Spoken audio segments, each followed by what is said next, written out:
Bien, chicos, con todos ustedes, muy buenas noches. Muy buenas noches, muchachos, ¿ah? Muy buenas noches, Andrea, Iris, Sue. Muy buenas noches, muchachos, ¿ah? Acá también veo a Erika, Farid, Allison. Muy buenas noches con todos, muchachos. A ver, después de un sábado, ¿no? El sábado pasado no tuvimos clase, ¿no? Y que nos reencontramos después de una semana. Un gusto, muchachos, trabajar el día de hoy con ustedes, ¿ah? A ver, vamos a iniciar. A ver, obviamente, absolutamente todo sistema tiene tres componentes. Todo sistema debe tener, primero, elementos que lo comprendan. Los siguientes que debe tener una estructura particular. La estructura viene a ser la forma como esos elementos se han enlazado, se han relacionado. Todo sistema tiene su propia estructura, o sea, su propia forma, como esos elementos se enlazan, se forman, ¿no? O sea, la estructura es la forma que tiene y es una forma fija, no es una forma flexible, es una forma fija. Una vez que se enlazan de una manera, se suele repetir una y otra vez. Por eso que cuando un fenómeno social tiene problemas estructurales, es algo muy grave de solucionar, muy complicado de solucionar. No es fácil solucionar problemas estructurales. Tienes que destruirlo, tienes que desarmarlo y volver a construirlo para que observen lo complejo que es eso. Y el tercer componente es que tiene que tener un objetivo determinado. O sea, todo sistema tiene un objetivo y para poder cumplir ese objetivo, esos elementos que lo conforman se van a enlazar de determinada manera. Es decir, van a tener que tener una estructura determinada. En el caso del sistema tributario, el objetivo va a ser claro. El objetivo va a ser facilitar el traslado de los tributos de la población y de las empresas hacia el Estado para que el Estado pueda tener un financiamiento. Y de esa manera, al tener un financiamiento, el Estado pueda cumplir con sus funciones. ¿Cuáles deben ser sus funciones principales? Bueno, mantener determinados servicios, como por ejemplo lo que es seguridad, salud, educación. También para poder hacer determinadas obras, ¿no? Y mantener a pie la economía a través de la regulación. Eso es lo que tiene que hacer. Ahora, ¿qué pasa cuando un Estado utiliza los tributos para realizar continuas ayudas sociales? Si bien es cierto, las ayudas sociales son importantes, pero tienen que ser ayudas sociales que saquen de la pobreza a las personas. No deben ser ayudas sociales que mantengan en la pobreza a las personas, porque si son ayudas sociales temporales, paliativos, que cuando las sacas, igual las personas siguen en la pobreza, eso no sirve, pues. Se está mal utilizando el dinero. Se debe utilizar el dinero para ayudar a reducir la pobreza. Ahí debe estar el kit del asunto.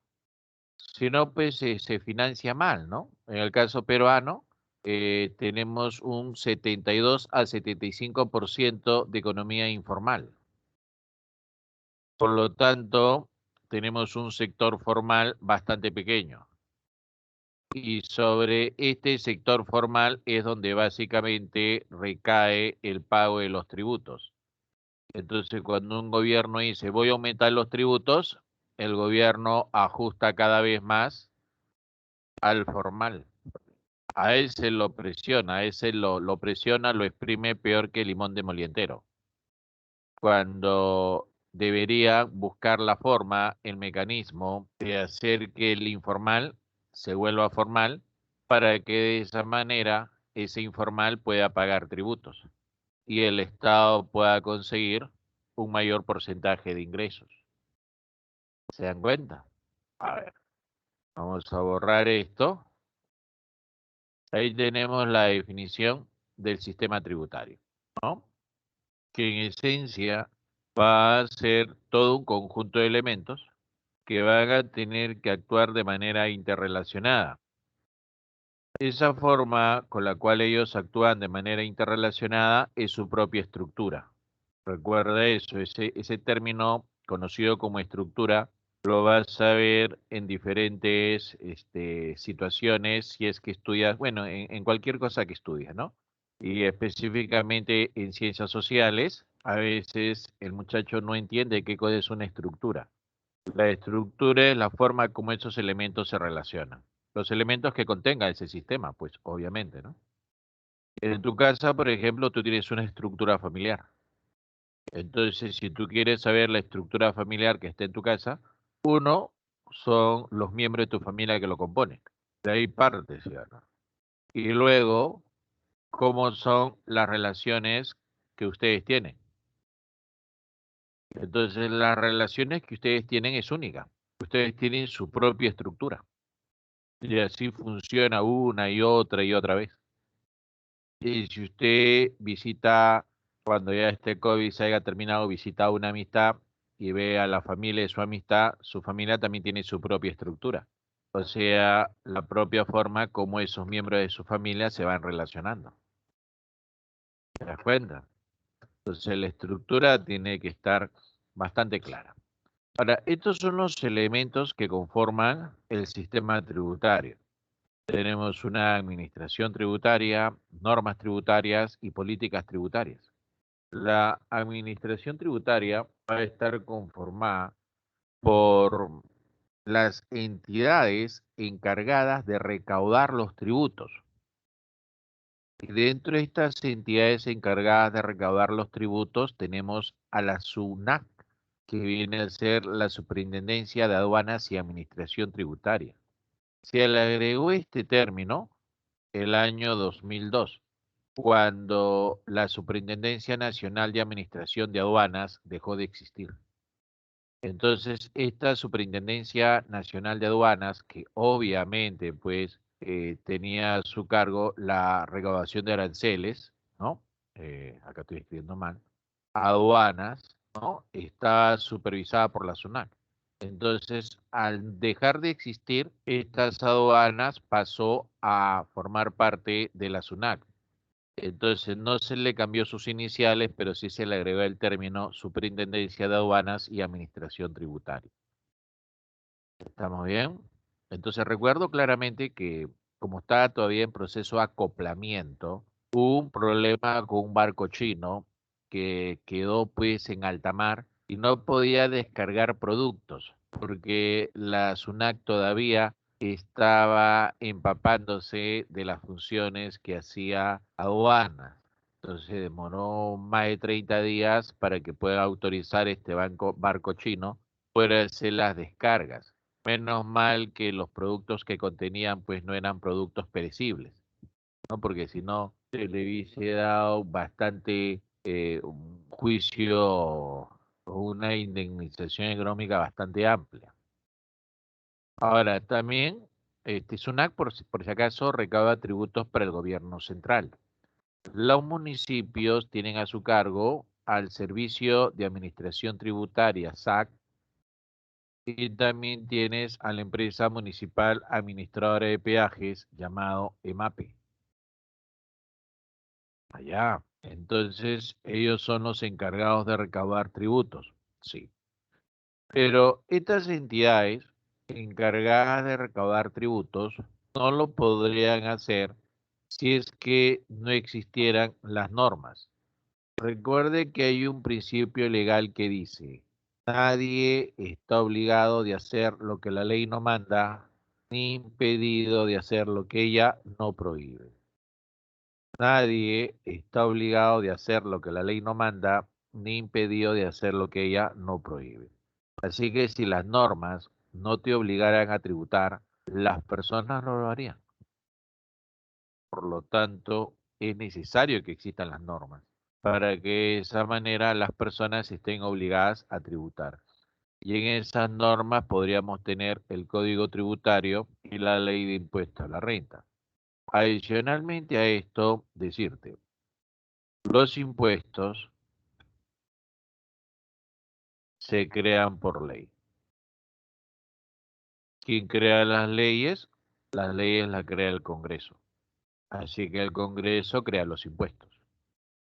Pero también esos impuestos se pueden crear por decreto legislativo. El decreto legislativo lo da el Poder Ejecutivo, es decir, el presidente de la República, ¿no? El Poder Ejecutivo, gracias a que el Congreso lo autoriza, ¿no? Cuando el Ejecutivo, por ejemplo, quiere crear tributos, le pide facultades legislativas al Congreso y el Congreso muchas veces lo autoriza y ahí el Ejecutivo, a través de estas normas, decreto legislativo, crea impuestos, como lo que pasó en el gobierno de Alejandro Toledo, y a través de un decreto legislativo crearon el famoso ITF. El ITF es el impuesto a las transacciones financieras, creado durante el gobierno de Alejandro Toledo mediante un decreto legislativo. Actualmente, el gobierno, con este ministro de Economía, ha ido al Congreso también a pedirle facultades legislativas en materia tributaria para crear más impuestos. Eso es lo que quiere hacer el ministro de Economía, crear más impuestos. Ahora hay que tener cuidado con esto, porque si este gobierno crea demasiados impuestos, puede ir en contra del ahorro. Y al ir en contra del ahorro puede sentar la economía, puede paralizar las inversiones, ¿no? Puede parar las inversiones. Por ejemplo, quiere ponerle más impuestos a los alquileres. Y eso de los alquileres, pues está en el sector formal, ¿no? Porque hay bastante gente que alquila departamentos, pero de manera informal. Entonces, lo que va a hacer es que va a invitar a muchas personas que entren en la informalidad, ¿no? O que no les sea rentable alquilar porque el precio de los alquileres puede subir. Estaba en 5% este impuesto a los alquileres y el gobierno lo quiere subir a 10%, ¿no? Entonces hay que tener mucho cuidado con lo que hace. Después el otro elemento son las políticas tributarias. Las políticas tributarias son lineamientos de política económica diseñadas por el Ministerio de Economía y Finanzas, ¿no? Es decir, acá lo que hace es establecer las medidas adecuadas para poder recaudar mejor los tributos. Muy buenas noches, André, Lady, Allison, ¿no? Farid, muy buenas noches, chicos. A ver, ahora, cuando se habla de un tributo, los tributos son pagos obligatorios. Cualquier pago obligatorio que el Estado exija se llama tributo. Cualquier pago obligatorio, ¿no? Tonto. Pago obligatorio, tributo. ¿Y el Estado para qué lo exige? Para generar ingresos. De esa manera el Estado puede financiar sus actividades, como pagar salarios a todos los trabajadores del Estado, hacer obras, eh, programas sociales, ¿no? Pagar deuda externa, deuda interna. Ahora, las ayudas sociales obviamente tienen que darse, ¿no? Tienen que darse, pero tienen que utilizarse bien. O sea, si bien es cierto, hay dinero para ayuda social, pero no hay mucho dinero. No hay mucho dinero, así que ese poco dinero que hay que destinarlo bien. Especialistas en política social como la argentina nacionalizada chilena Clarisa Harding o el peruano Enrique Vázquez Guamán, que es especialista en política social y hasta ahorita no me explico cómo no lo llaman a ocupar ministerio, ¿no? Siendo el personaje más reconocido en política social en el Perú. Concuerdan en que los países deberían destinar esos pocos recursos que disponen para ayuda social fundamentalmente a la niña. Eso no significa que se descuide al niño, pero fundamentalmente debe estar destinado a la niña. A la niña debemos empoderarla, debemos empoderarla. Se ve, según las estadísticas, que la niña está muy golpeada. Cuando se ve deserciones escolares, más desertan del colegio niñas que niños, ¿no? Entonces debemos empoderarla, debemos invertir en la educación de la niña, porque al final vamos a tener una mujer mucho más preparada, una mujer que difícilmente se va a embarazar a temprana edad, ¿no? Que difícilmente va a soportar esposos pegalones, ¿no? Que va a formar mucho mejor a sus hijos y de esa manera vamos a ayudar a salir de la pobreza a los peruanos. Vamos a poder crecer. Obviamente que es un plan a largo plazo, muy largo plazo. Y esa es una de las razones por qué los gobiernos no lo hacen, porque quieren ver resultados inmediatos. Entonces, si ellos hacen esos programas, los resultados se van a ver de acá a 20, 30 años y ellos ya estarán fuera de la política y no recogerán los frutos en vida. Entonces, ahí se observa pues un egoísmo de los políticos, ¿no? Deben sembrar para después el país pueda cosechar. Hay personas y empresas que no quieren pagar los tributos, no los pagan de forma total o parcial. El no pagar los tributos involucra pues dañar al Estado, porque es el Estado quien debe gozar de ese financiamiento. ¿Quién es el que mantiene al Estado? ¿Somos o no somos nosotros? Al Estado peruano lo mantienen los peruanos. Al Estado brasileño lo tienen que mantener los brasileños. No nos pueden decir a los peruanos mantengan al Estado brasileño o a la inversa, ¿no? Cada población se mantiene sola. Entonces somos nosotros los que tenemos que pagar los tributos. Pero una vez que se dice eso, dicen, pero ¿para qué? Si los gobernantes no hacen nada, malgastan el dinero. Pero en realidad esa no es la respuesta. La respuesta es que somos nosotros, la propia población, que está desatendida de la política. No queremos participar. Se establecen sistemas de democracia. Uno dice, debemos comenzar en los barrios. Cada barrio debe conversar, deben debatirse y dentro de los propios barrios van formando sus propios líderes, ¿no? Donde, por ejemplo, en el distrito en el cual usted habite, Los Olivos, El Agustino, Independencia, Comas, Breña, el distrito que usted habite, hay zonas, ¿verdad? Entonces, si por ejemplo en tu zona, en tu distrito hay diferentes 16, 12 zonas y justo hay 12 regidores. Entonces, cada una de las zonas tendrá que debatir para escoger a un regidor. Entonces ya la organización va desde abajo, desde el propio distrito, desde tu propia comunidad, donde todos van participando y van debatiendo. Y ya tienen a un regidor que es conocido en tu zona, que conversa directamente con ustedes, ¿no? Y de todos ellos se escoge un alcalde.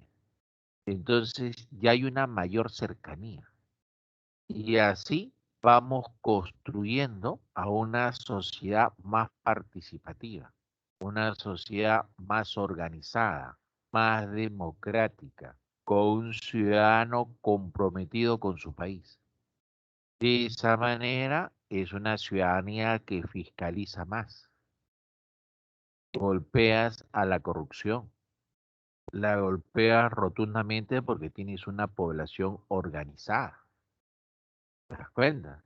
Entonces, nosotros por un lado tenemos que seguir financiando con nuestros tributos, es nuestra obligación, pero también tenemos que participar. Tenemos que tener una cultura política en la cual todo debate debe ser en base a la razón, a la lógica y rechazando rotundamente todo acto de violencia o de manipulación. Estamos- Ahora, tenemos acá que dentro de las personas que no quieren pagar tributos, que van a practicar la llamada evasión o elusión tributaria, ¿cuál es la diferencia? Cuando se comete una evasión tributaria, es hacer uso de métodos ilegales para no pagar tributos. Entonces, lo que ocurre acá es una violación expresa de la ley. Por lo tanto, si pescan a alguien cometiendo una evasión tributaria, va a tener problemas con la ley, donde la sanción puede ser una multa o incluso pena privativa de libertad, porque ya está cometiendo un delito. Se comete, por ejemplo, evasión tributaria cuando no se declaran los ingresos. Ahí está ocultando sus ingresos. Diferente a lo que viene a ser una elusión tributaria. Cuando se habla de una elusión tributaria, se está hablando de utilizar o acogerse a vacíos legales, a situaciones no normadas, y de esa manera no paga los tributos. Por lo tanto, acá no está cometiendo una ilegalidad, ¿ya? No está cometiendo una ilegalidad. Simplemente se está acogiendo a un vacío tributario. Una consulta, profesor. Cuando uno analiza la economía, uno observa que hay una economía formal, una economía ilegal. Vamos a ponerle en orden. Una economía formal, una economía informal y la otra que se llama la economía ilegal. ¿En cuál de los tres, profe, hay evasión tributaria? Definitivamente acá se evade tributo. Acá hay evasión tributaria. En lo ilegal no se puede evadir. ¿Por qué en lo ilegal no se puede evadir? Porque el ilegal no tiene tributos, pues, por lo mismo que es ilegal. El Estado lo combate. Si el Estado le pusiera tributos a las actividades ilegales, el Estado mismo lo estaría legalizando y eso obviamente sería una aberración. Lo ilegal es la droga, la trata de personas, ¿no? El tráfico de órganos humanos. Esos son ilegales. Son actividades que no tienen tributos y obviamente si no tiene tributos no se puede evadir aquello que no exista. La evasión viene acá en lo informal. Ahora, en actividades formales a veces también hay evasiones, porque hay actividades formales que también optan por no declarar ingresos, pero obviamente son ya más camufladas, ¿no? Pero también existen. Hasta ahí, muchachos, ¿estamos bien? ¿O hay alguna duda?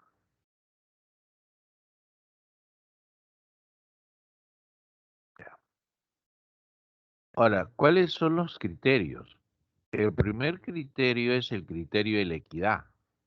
La equidad no es igualdad, la equidad es diferente a igual. La equidad va por el lado de la justicia. Por ahí va la equidad. Los tributos deben ser justos. Y para ser justos, tiene que cumplir con el principio del beneficio y el principio de la capacidad de pago. Por ejemplo, eh, tenemos a 3 personas que tienen el mismo ingreso, A, y otras 3 personas que tienen un ingreso B.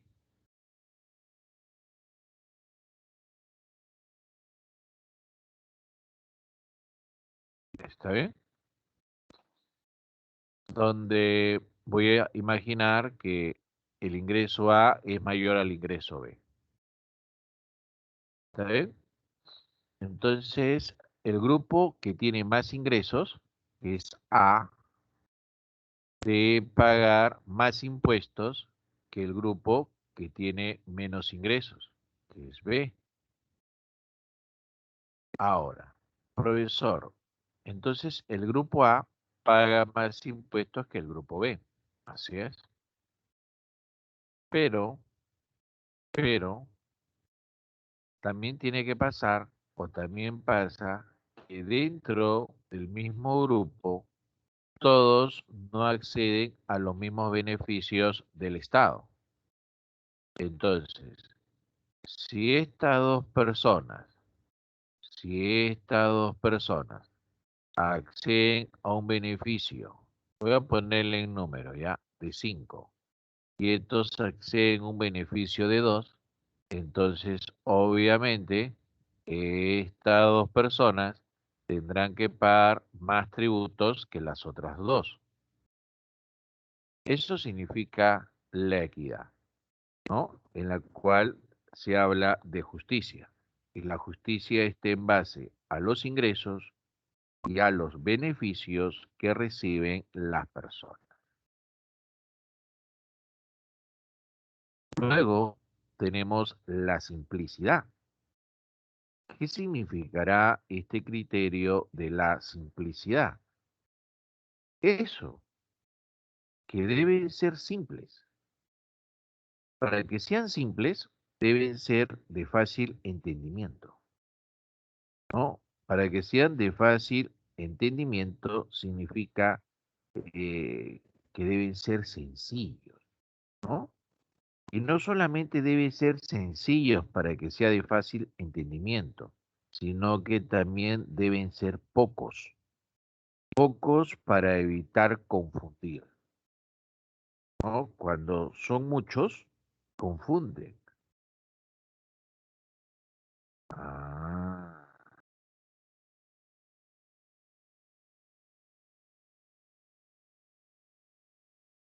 eficiencia. Eficiencia, ¿qué significa?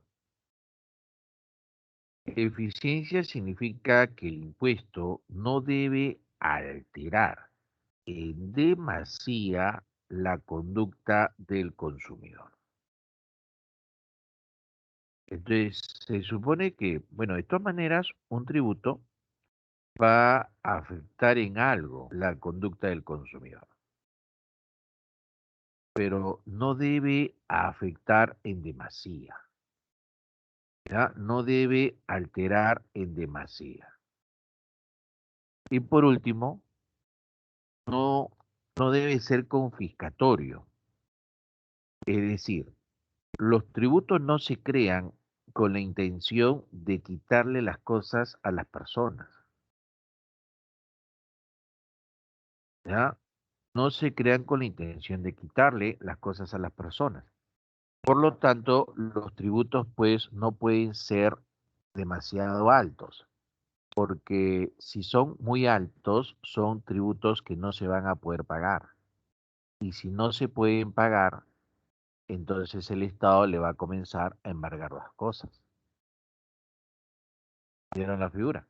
Ahora, ahí hay un principio que está oculto, que es el principio de la razonabilidad. Entonces, la razonabilidad, o sea, utilizando la razón, involucra que no puedes tú cobrar un tributo más alto del que pueda pagar las personas, ¿cierto? Eso no es razonable. Yo como Estado quiero que la gente pague sus tributos. Eso es lo lógico. Y la gente, obviamente, cuando conversas, mucha gente, todos, o sea, yo no he encontrado a nadie que se niegue a pagar los tributos. Tú conversas con la gente, nadie, todos entienden que los tributos tienen que ser pagados. Todos entienden. Pero lo que se quiere es que el tributo sea pagable. O sea, yo no quiero que me cobren un tributo que me quite demasiado mi ingreso, que me impida poder comprar las cosas para satisfacer la necesidad de mi familia. ¿Te das cuenta? Yo no quiero eso. Nadie quiere eso. Todos quieren pagar tributos, pero no quiere que atenten contra eh, tu bienestar familiar. Entonces el Estado tiene que entender que los tributos tienen que ser pagables. ¿Ya? Los tributos tienen que ser pagables. Entonces debe cumplir el principio de la razonabilidad. Entonces cuando los tributos son muy altos, ya no son razonables, pues. Y al no ser razonables, va en contra de la confiscatoriedad también, pues. Porque caramba, son muy altos, la gente no lo va a pagar, y si la gente no lo paga, pues el Estado va a comenzar a embargarte. Ah, entiendo. Bien, muchachos. Hasta ahí está claro. Ya. Bien. ¿Dudas hasta ahí? Una.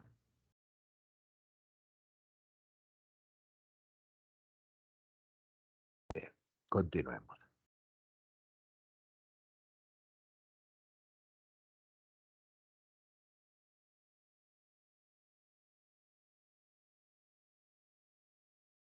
Acá tenemos a los tributos.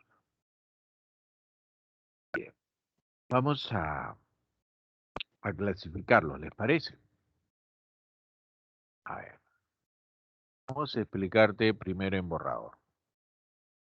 A ver, pero voy a darle a esto, a la animación.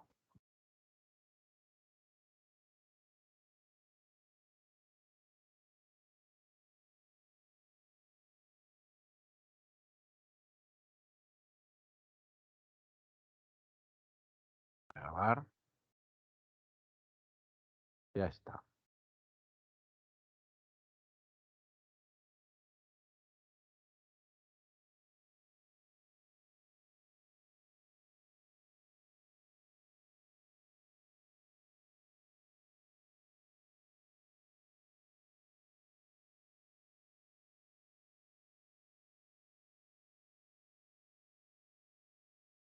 Ya está. A ver.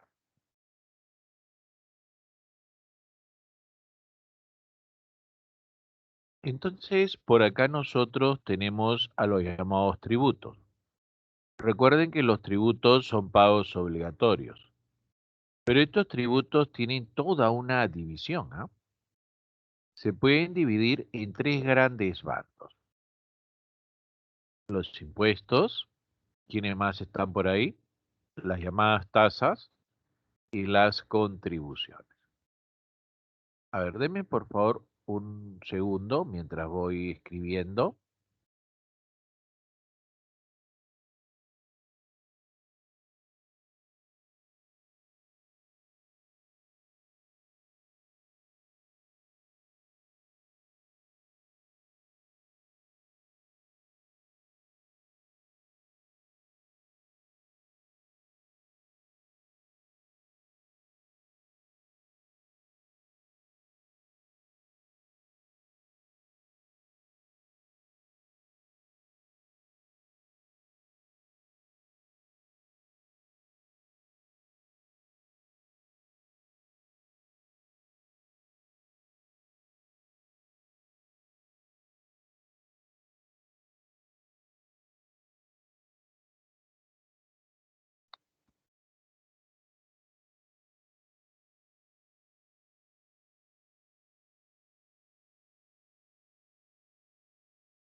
Bien, a ver, veamos por acá. Mira, los tributos que son pagos obligatorios se pueden dividir en impuestos, en tasas y en contribuciones. Por lo tanto, cada uno de ellos son pagos obligatorios. Los tres son pagos obligatorios. ¿Por qué? Porque los tres son tributos. Es más, mira, ve, las tasas tienen una división adicional: arbitrios, derechos y licencias. Los tres también, al ser tasas, y las tasas, al ser tributos, obviamente también son pagos obligatorios. Pero cada uno de estos componentes que ves acá son pagos por una razón determinada.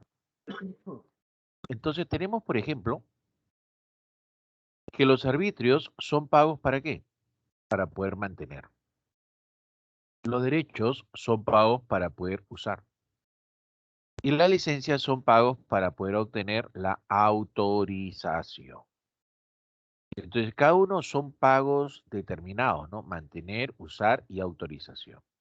Está bien, profesor, pero acá dice arbitrios, pago para mantener, ¿qué cosa?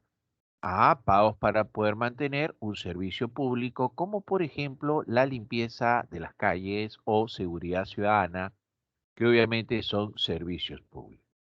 Entonces, entendemos que pagar nuestros arbitrios es sumamente importante porque de esa manera mantenemos nuestro distrito limpio, mantenemos nuestro distrito seguro. Los derechos no es para mantener, los derechos es para poder usar. ¿Usar qué cosa? Usar un servicio administrativo, como por ejemplo sacar el duplicado del DNI, sacar la partida de nacimiento, pagar pues por el examen de admisión, ¿no? ¿Te das cuenta? Dice derecho de admisión, ¿no? Cuando postulas a una universidad, ¿no? Pero no solamente es para usar un servicio administrativo, sino también para poder usar un bien público. Ah, profesor, ¿y podría darme un ejemplo del uso de un bien público? Claro, el famoso peaje, donde estás utilizando, pues pagas el peaje para poder usar una carretera. Pero, profesor, ahí tengo un problema, profe. No entiendo por qué tengo que pagar un peaje para usar una carretera, una vía de tránsito rápido, si esa carretera es un bien público, profesor. Ah, esa es una muy buena pregunta. ¿Y sabe por qué? Porque cuando se define bienes públicos, los bienes públicos se definen de esta manera. Se definen bienes que pueden ser utilizados por varias personas en el mismo momento y además que no hay barreras que impidan su uso. Acuérdate esa situación que te estoy diciendo, ¿ah? Los bienes públicos tienen como característica, ¿qué cosa? Que se pueden usar por varias personas a la vez, por lo tanto, cumple el principio de la no rivalidad, que significa que varias personas lo pueden usar en el mismo momento, y no excluyentes, lo cual significa que no hay ninguna barrera que impida su disfrute, como por ejemplo el hacer un pago. No hay que hacer un pago para poder disfrutar del bien. Esas son las características de los bienes públicos. Pero acá viene el datazo que te voy a dar. Esas características son de los llamados bienes públicos puros. ¿Ya? Bienes públicos puros. Hay otros bienes que no son puros, como es el caso de la carretera, porque acá sí hay que hacer un pago para poder entrar en él. Ah, entonces, hay una característica para reconocer cuándo es un bien público. El bien público es el siguiente. La característica esta nueva que se utiliza pues en la famosa economía pública, ya esto ya para los bravos, pues, ¿no? A ver, agárrate tu mesa para que no vayas a volar, ¿ah? Se llama un bien público cuando el consumo que hace una persona adicional de este bien no altera para nada el costo total. ¿Me dejo entender? Por ejemplo, a ver, ustedes conocen el Parque de las Aguas, ¿verdad? Me parece que el Parque de las Aguas es el distrito, bueno, el Parque de las Aguas está cerca del Estadio Nacional, ahí sí me agarraste. ¿Qué distrito será ese? La verdad que estoy más perdido que huevo frito en ceviche, no sé qué distrito será, cerca de Lima no es ese distrito, no sé si es Jesús María, Pueblo Libre, la verdad que eh, no sé, pero conocen el Parque de las Aguas, ¿verdad? Sí, bien. Ya el distrito pues es lo de menos en este caso, ¿no? Conocemos el Parque de las Aguas. Bien, entonces el Parque de las Aguas, cuando comienza a funcionar, pues ellos tienen que encender pues las piletas, las luces, ¿verdad? Ahora imaginemos que usted paga su entrada y imaginemos que la entrada es 5 soles.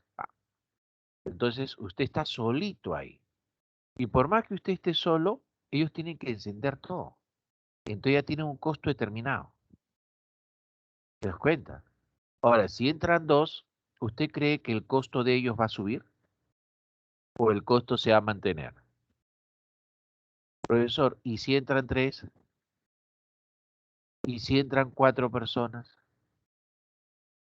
¿El costo aumenta, baja o el costo total sigue siendo el mismo? Sigue siendo el mismo, ¿sí o no? Entonces, ese es un bien público. Ah, bien. ¿Ya? Entonces, esta carretera donde se paga un peaje no es un bien público puro, no es puro, que hay que hacer un pago, pero sí es un bien público, ¿ok? Y los derechos sirven para poder usar esto. Las licencias son autorizaciones, pero ¿autorizaciones de qué? Autorizaciones para poder realizar una actividad en provecho particular. ¿Está muy bien? En provecho particular. Esas son las famosas licencias, ¿no? Por ejemplo, quiere usted construir su casa, entonces tiene que sacar una licencia. Si no, no va a poder construir su casa. Allá.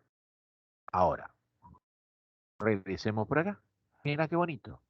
Acá están los famosos impuestos. Los impuestos, como vemos en la parte superior, es un tributo. Pero es un tributo que es un poco fastidioso. ¿Por qué es fastidioso? Porque en el caso de los tributos, los impuestos, perdón, en el caso de los impuestos, nosotros pagamos el impuesto, ahí está, mira, ve, estamos pagando nuestro impuesto, así puntualmente. El Estado recibe el impuesto, pero no nos da nada a cambio. Nosotros pagamos el impuesto, pero no recibimos nada a cambio. El beneficio, supuestamente, el Estado se lo da a toda la población. Entonces, como la persona que paga el impuesto no recibe ni una contraprestación, hace que el impuesto sea impopular. Hace que el impuesto se vuelva impopular porque no recibe nada a cambio. Pero el hecho de que el impuesto se vuelva impopular no significa que sea malo. No, porque los impuestos ayudan a corregir ciertos defectos, como por ejemplo, ayudan a corregir las llamadas externalidades negativas, que son fallas de mercado. Las fallas de mercado son deficiencias que el mercado no puede solucionar por sus propios medios, muchachos. La falla de mercado es como si el mercado estuviera enfermo. Esa es una falla de mercado, es como si el mercado estuviera enfermo. Ah, ya, profesor. Y una de ellas es la externalidad negativa. ¿Qué cosa es la externalidad negativa? La externalidad negativa es el efecto asumido por terceros. Se le llama tercero al agente económico que es ajeno a dicha actividad. Ese es un tercero, alguien que es ajeno a dicha actividad.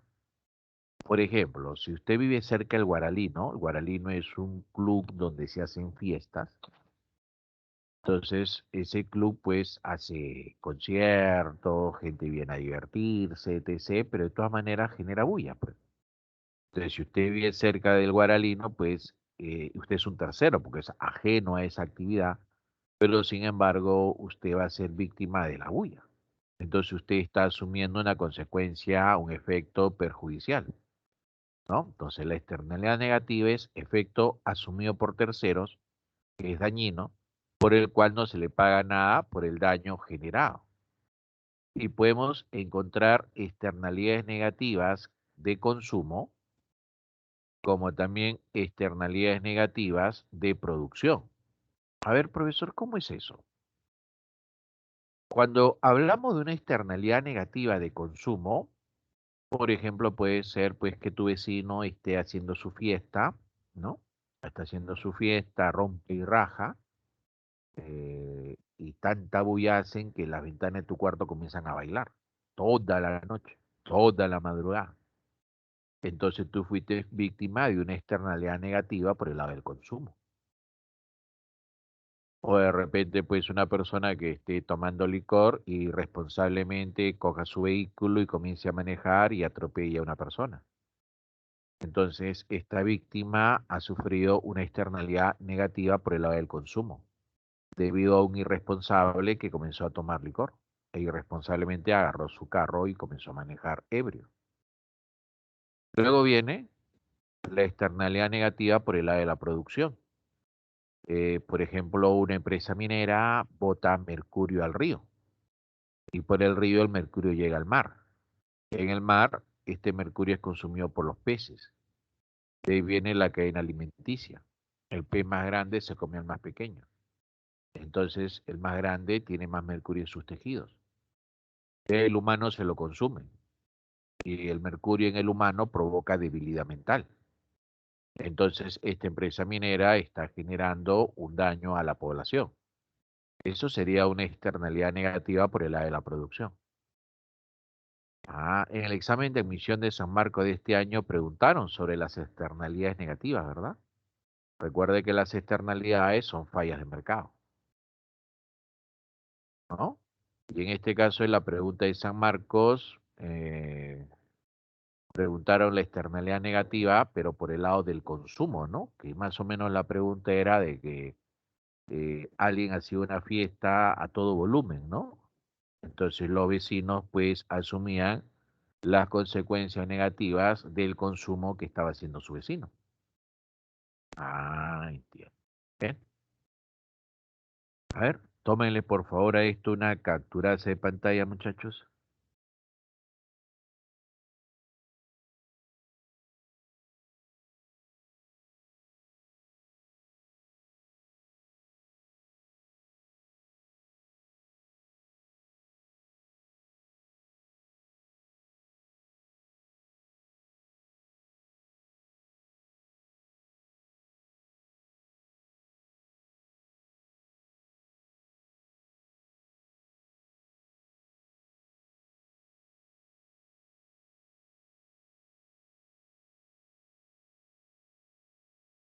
Muy bien, borramos.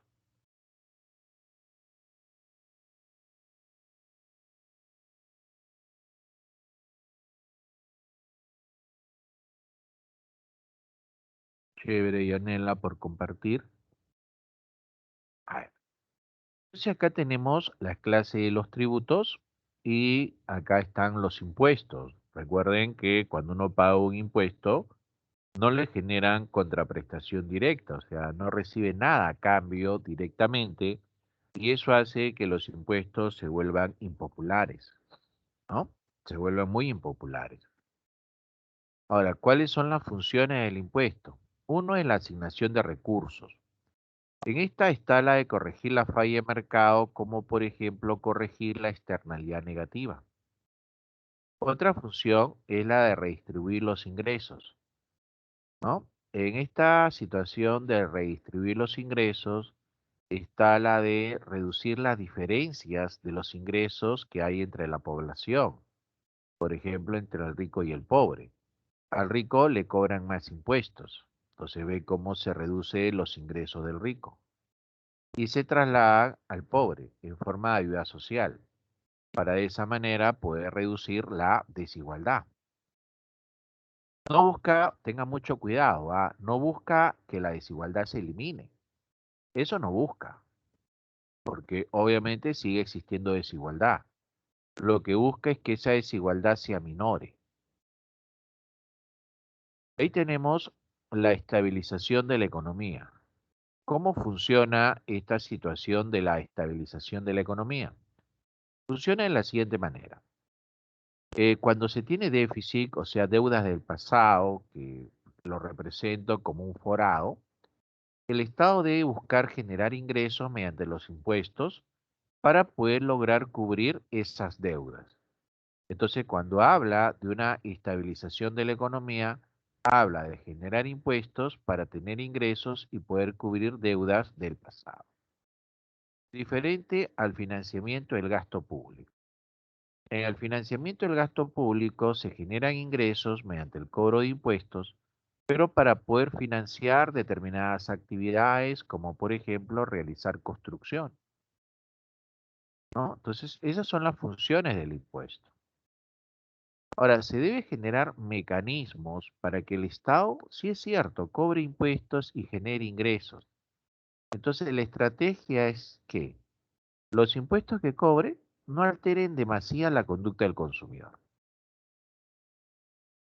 Entonces, los estados deben generar mecanismos para que el informal se vuelva formal y de esa manera tribute. El estado es muy lento, el estado, demasiado lento, no son rápidos. Mira, las mafias se mueven más rápido que el estado. Mira, las mafias al toque, ¿ah? Entran al sector informal y le comienzan a cobrar cupos al informal para generar que tengan su puesto en las pistas y los defienden ante cualquier ataque que venga los municipales a votar. O sea, no está bien lo que hacen, definitivamente no está bien, pero mira cómo el ilegal al toque reacciona, pum, y se genera ingreso de esa manera, que definitivamente para que no entre en confusión, eso está mal, y lo rechazo completamente, porque es un acto totalmente ilegal.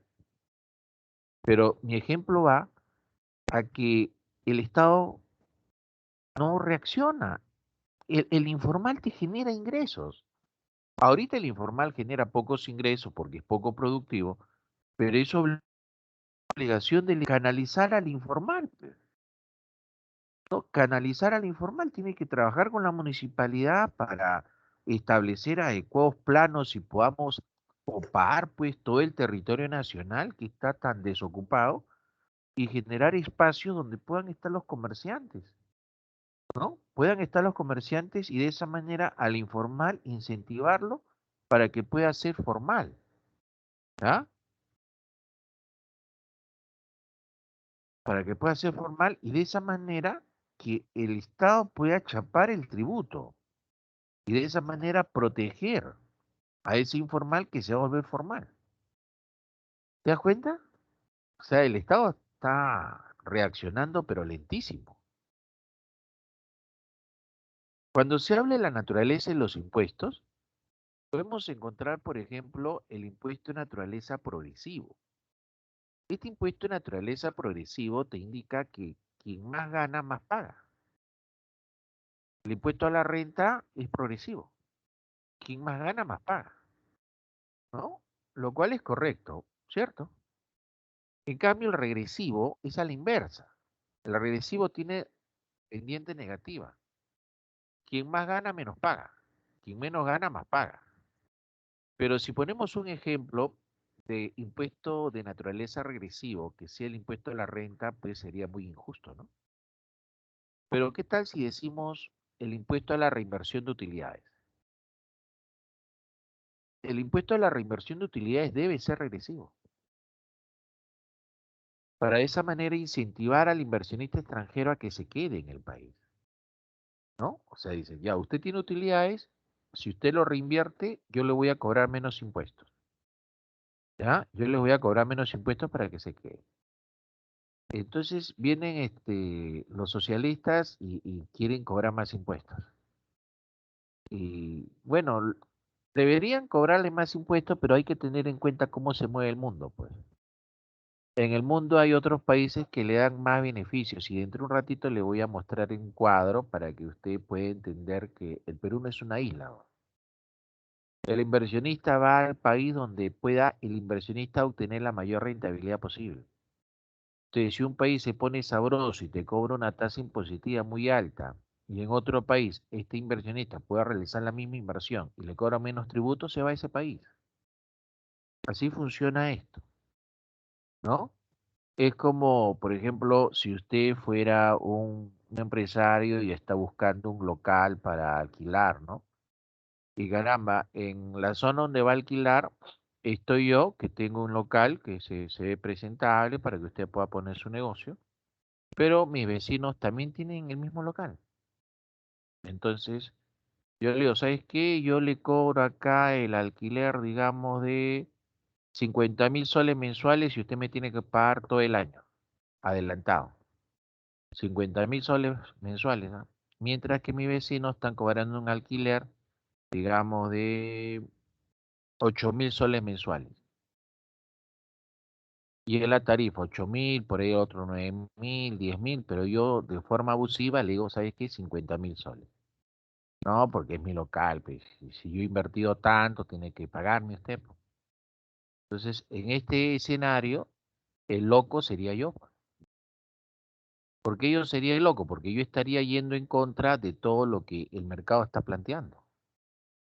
El mercado en este escenario está planteando que los alquileres son más bajos y yo te estoy cobrando 50.000. Entonces, ¿cuál va a ser la respuesta? ¿Dónde usted va a alquilar? ¿Me va a alquilar a mí? No, ¿verdad? Es obvio que usted no me va a alquilar. Entonces, el mercado tiene una dirección. ¿Ah? Dentro de las clases de impuestos tenemos, por ejemplo, acá a los impuestos directos. Los impuestos directos son aquellos impuestos que recaen sobre los ingresos y las propiedades. Acá estoy comenzando con un impuesto directo a la propiedad, que es el impuesto predial. El impuesto predial es un impuesto que se grava a los terrenos y a las edificaciones que se construyen sobre ese terreno, ¿no? Por ejemplo, su padre todos los años paga su impuesto predial, o sea, su impuesto por ser dueño de una casa, de un terreno, y se lo paga a la municipalidad. Y el impuesto que paga va a depender del valor del predio, ¿no? Los predios más caros, pues obviamente van a pagar más. Pero también está el impuesto a la renta. La renta significa ingreso. Entonces, todas las personas que reciban algún tipo de ingreso van a tener que pagar este impuesto a la renta. Eh, Permítame saltearme esta parte de regreso, ¿ya? A ver, ¿qué pasó? Ahí está. Mire por favor esto. Obsérvelo. Esta es una información, ¿no? Actual, que salió en el diario Gestión. Mírelo y lea, por favor. Le voy a dar unos 40 segundos para que lo lea con calma.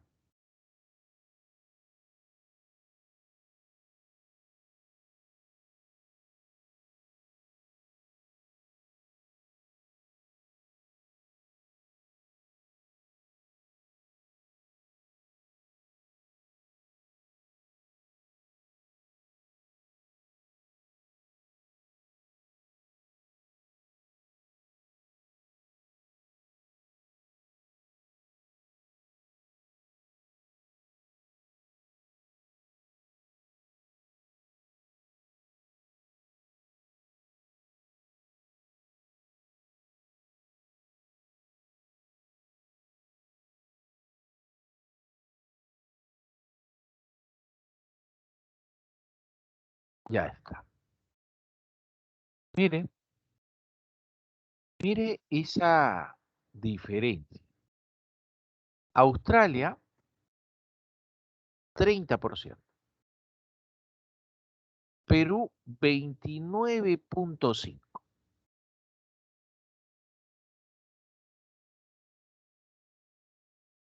O sea, si bien es cierto, se está estableciendo un tope mínimo de 15 acá,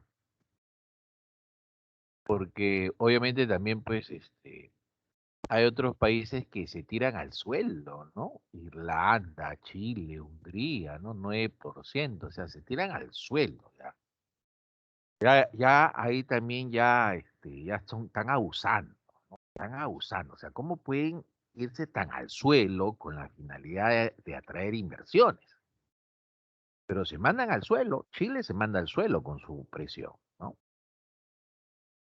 ¿Te das cuenta? Pero también, pues tampoco, si el mercado está así, mira, Reino Unido, Estados Unidos está en 21%, siendo Estados Unidos, ¿ah? 21%, Italia 24%, España 25%, Corea del Sur, que mueve bastante dinero, 25%. Perú, pues no sea malo, y 29,5%. O sea, ¿de qué estamos hablando? ¿No? ¿De qué estamos hablando? Ahora, esto es la presión tributaria, ¿no? La presión tributaria. Eh, Cuba, esto no es a las empresas necesariamente, es a todo el sector, a toda la economía, ¿no? Entonces, Cuba, mira, tiene la presión tributaria del 41,5%. Cuba es país socialista. O sea, Cuba es país socialista. Brasil, 32%. Ahora, en Cuba sí es asesino porque los cubanos ganan poco. Pero los cubanos es poco y sin embargo le quitas el 41,7%. O sea, el gobierno cubano asfixia a su población. Los argentinos, 31,3% también son asesinos. ¿Ah? Argentina es gobierno de izquierda. Uruguay también es de izquierda. O sea, tú te preguntarás, ¿y por qué los gobiernos de izquierda presionan tanto en tributos? Porque asistencia social, pero ayuda social. Entonces le quitan a su población bastante tributos para poder cubrir con su idea de ayuda social. O sea, te va a hacer pagar más tributos para destinarlo a otro. Ah. Ahora, en el caso peruano, ¿dónde está Perú? 16% de presión tributaria. Pero acá viene el kick del asunto. En el Perú el 72% de la economía es informal. O sea, ese 16% del PBI que se recauda por tributos lo paga el 28% de la economía formal. Entonces, si ese 16 lo transformamos al 28% que sí paga, que es el sector formal, te apuesto que los cálculos salen más del 41%. O sea, en el Perú al sector formal lo ajustan, lo exprimen peor que el limón de molientero, peor que el limón de molientero. Entonces no te dejes guiar por estas cifras, ¿no? La presión es muy baja, pero recuerda que toda esa presión prácticamente lo paga el formal. Entonces, al ajustarlo, saldría más del 40%. Ahora, acá tienes las categorías de impuesto a la renta, cinco categorías, ¿no? Bien, oye, 8:34. Vamos con el examen, si no, se nos pasa la hora. Y ahí continuamos, ¿ya? Dan el examen y regresamos, muchachos.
A ver, en el caso de los impuestos indirectos, se representa con una letra T, ¿no? Impuestos indirectos. Estos impuestos están incluidos en el precio del producto. Entonces, usted va a tener lo siguiente, ¿no? El precio de demanda, que es el precio que paga usted, va a ser igual al precio de oferta más los impuestos indirectos. Menos, la fórmula general también es decir, menos los llamados subsidios, que son ayudas económicas, ¿no? Pero esto de menos subsidios, esto lo vamos a trabajar en cuentas nacionales. Entonces, por el momento, estos subsidios no lo voy a tomar en cuenta. ¿Está bien? Entonces, voy a poner simplemente esta formulaza. Entonces, si por ejemplo, ¿no? Vamos a ponerlo por acá. Si por ejemplo, el producto costara un sol y hay que pagar de impuestos indirectos 20 centavos, ¿cuánto sería el precio que usted va a pagar? Que el precio de demanda es el precio que paga el consumidor final. En este caso sería el sol 20. Si el gobierno, en su afán de querer recaudar más, cobra un mayor impuesto indirecto de 50 centavos, lo que va a pasar es que el precio del producto va a ser sol 50. Entonces, mi pregunta es, si bien es cierto, ese impuesto indirecto lo paga el que compra, o sea, lo paga el consumidor final con este precio de demanda, el ofertante sigue cobrando un sol por producto, entonces mi pregunta es, ¿esos impuestos indirectos afecta de alguna manera al productor o simplemente no lo afecta?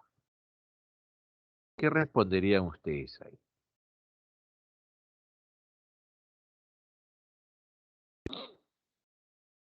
Ya, muy bien. Ahí está, muy bien.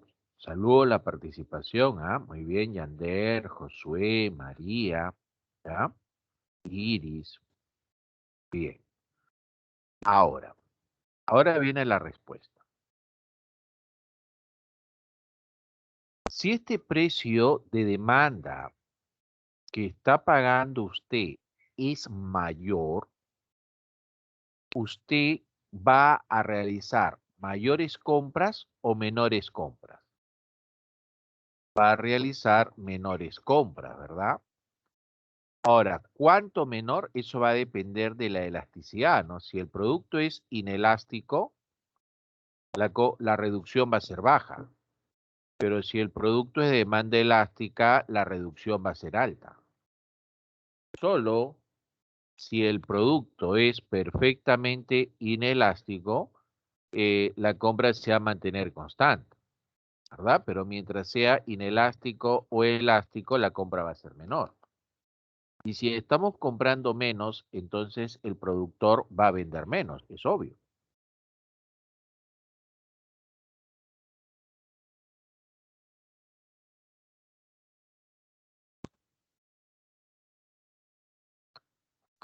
Por lo tanto, este incremento de impuestos indirectos sí va a afectar en alguna medida al productor, al vendedor, porque obviamente va a afectar sus ventas. O sea, ellos van a vender un poco menos.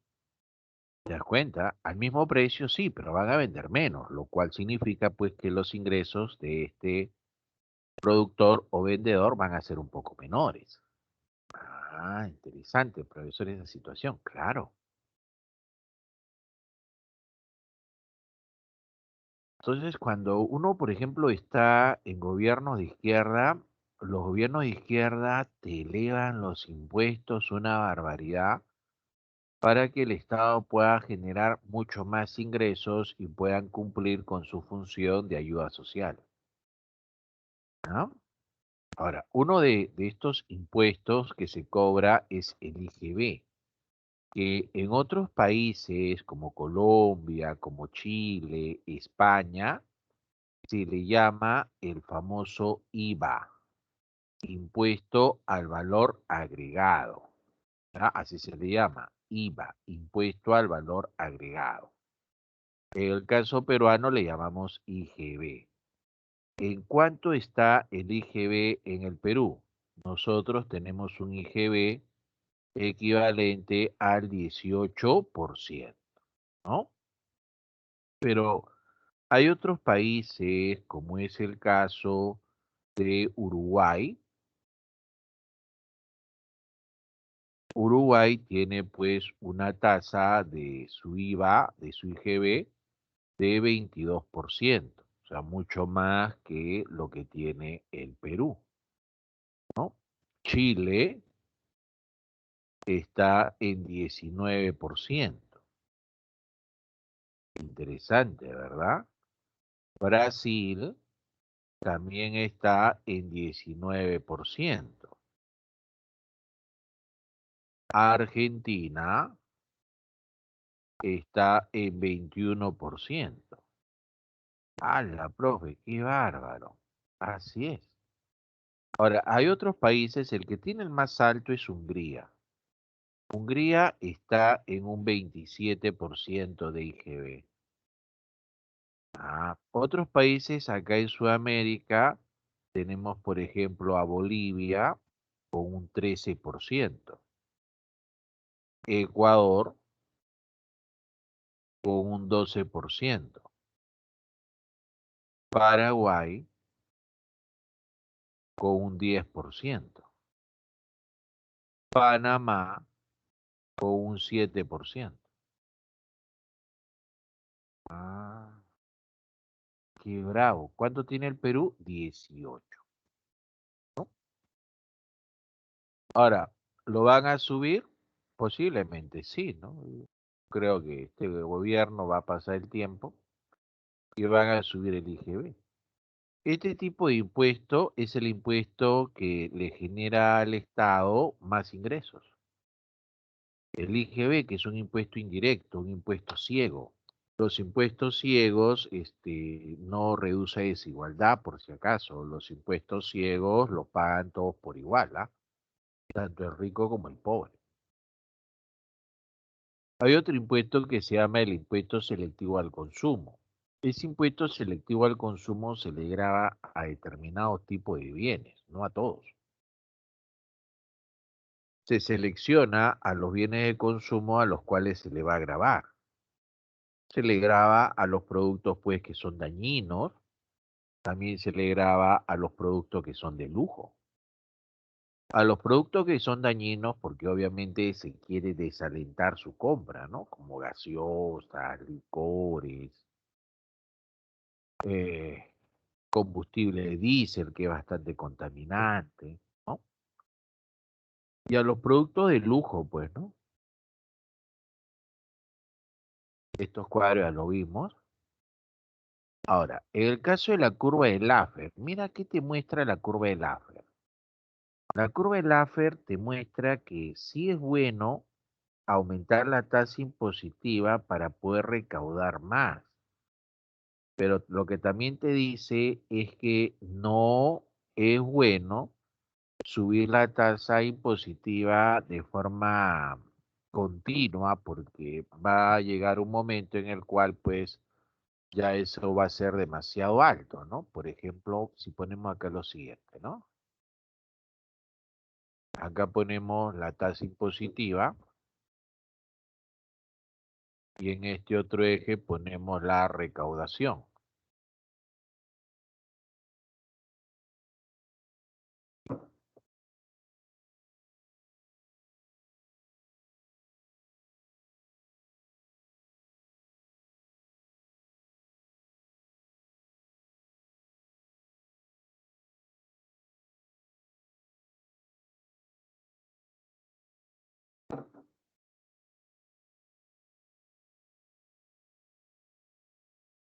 Si la tasa impositiva es 0%, el Estado no recauda nada porque obviamente no está cobrando nada.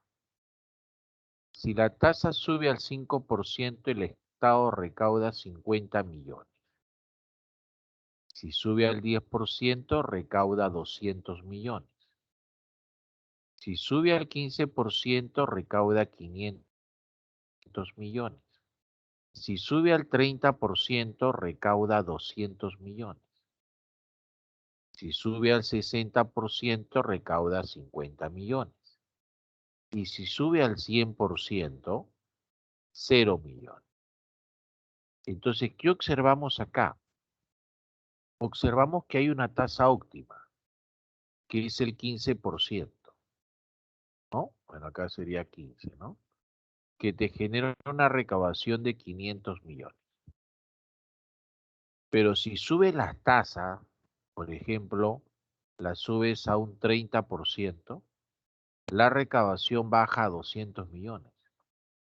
Y si sube al 60, la recaudación baja a 50 millones. Y si llega al 100, la recaudación es cero. ¿Por qué aquí, cuando sube la tasa impositiva, la recaudación baja? Porque acá ya son tasas muy altas. Y al ser tasas impositivas muy altas, se generan mecanismos para que la gente ya no pague sus tributos. Y al no pagar sus tributos, la recaudación que tiene el Estado va a ser menor. En cambio, antes de la tasa óptima, o sea, por acá, antes de esa tasa óptima, ¿qué va a ocurrir? La tasa todavía son bajas, ¿no? Entonces, como son bajas, la gente lo va a pagar. Y obviamente el Estado va a aumentar su recaudación hasta que llega a esa tasa óptima.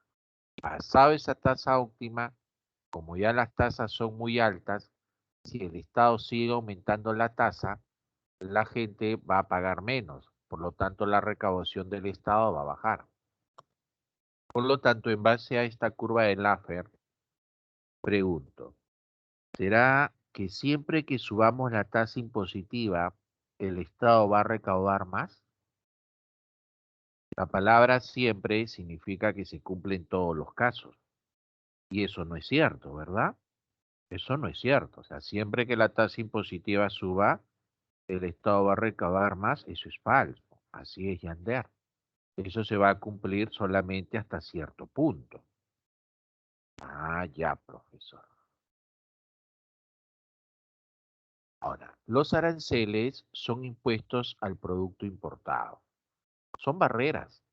Son barreras. Conforme un gobierno suba el arancel, está subiendo las barreras. Y eso hace que al subir las barreras baje el producto importado. Ahora, la secuencia completa del arancel es esto, chicos. Mira, ve. Cuando sube el arancel, hace que se incremente el precio del producto importado, ¿no? O sea, hace que se incremente el precio de los productos grabados. Se dice grabados a los que se le pone el impuesto. Y al subir el precio del producto grabado o el producto importado, entonces ahí se reduce la importación. Te pongo esto porque una vez recuerdo en una pregunta de San Marcos decía, los aranceles tienen relación directa a. Entonces, generalmente pues solamente se enseñaba esta parte, ¿no? Entonces el alumno no la visualizaba, ¿no? Decía, relación directa debe ser relación inversa, se deben haber equivocado.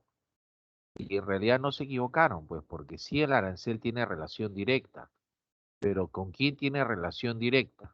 Tiene relación directa con el precio del producto importado, o sea, con el precio del producto al cual se le grava el arancel. Luego tenemos a las tasas. Recuerda que las tasas pueden ser arbitrios, derechos y licencias. Y eso ya lo vimos, ¿verdad? Los arbitrios sirven para poder mantener.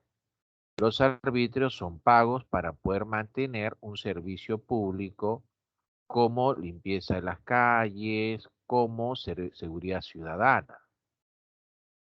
En cambio, los derechos son para poder usar un servicio administrativo, como por ejemplo duplicado del DNI, o el uso de un bien público, como por ejemplo el pago de un peaje.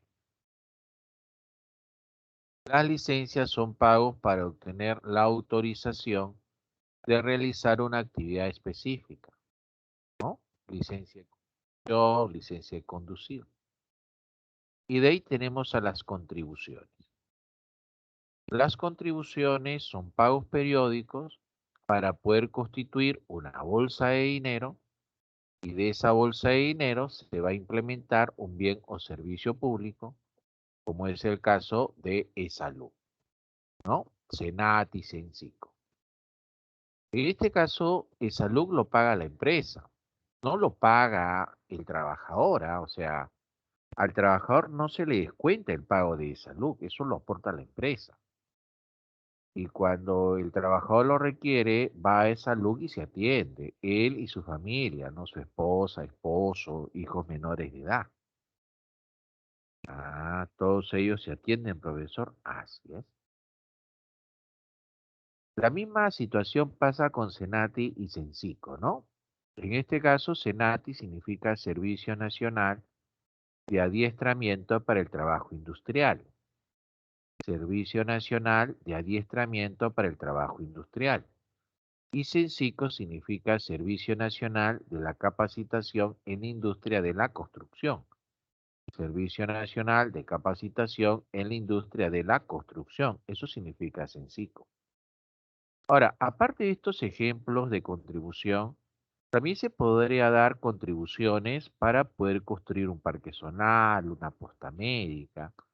Incluso también podría haber la modalidad de poder construir, por ejemplo, una carretera subterránea que una, pues, imagínate Lima Norte con Lima Sur, ¿no? Sería pues una cuestión impresionante, ¿no? Porque recuerden ustedes que cuando se usaba continuamente antes de la pandemia, las vías principales pues generan un tráfico pero infernal, ¿no?